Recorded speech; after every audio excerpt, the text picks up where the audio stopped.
which actually comes into my story. So, 7 years ago, maybe, you guys know about David, whether you know about him from the show, you know of him, he was on the show American Idol. Right. Yeah. Okay.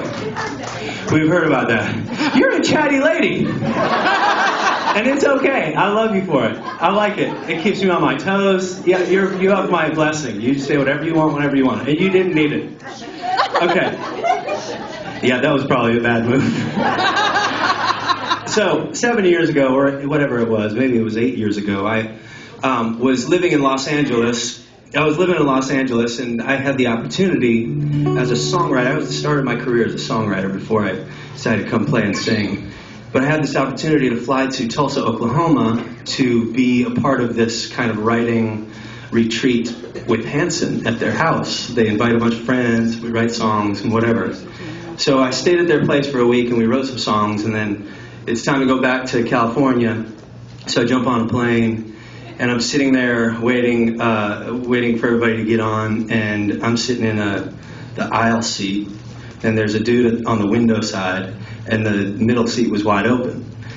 And you know, like the last 3 people to get on the plane are the ones that have been sprinting for the last 10 minutes. Well, David was one of the last 3 people to get on the plane. I'd never met him before, but he comes walking down the aisle. Hey, dude, can I sit next to you? Sure. Sits down. And I didn't know it at the time, but he had busted out of his backpack a large sub sandwich that had been toasted. Now, I wouldn't usually care, but the biggest pet peeve of my entire life is when somebody brings a hot beef and cheese sandwich onto an airplane, sits right next to me, and starts eating it and doesn't share it with me. So we sat there for 3.5 hours and talked about, life. Oh, music, yeah, awesome. So what are you going to LA for? Well, I live there. What are you going to LA for? And then he lied through his teeth. Now, he lied through his teeth because when you're on a television show like that, you're under contract. You can't say anything about it until that thing airs. So he sat there for 3.5 hours just lying to me, folks.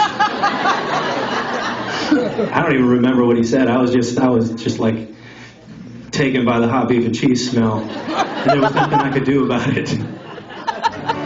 There's my David Cook story, folks. How about that?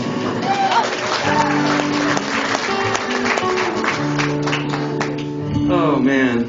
All right, this next song has absolutely nothing to do with that Jay said. But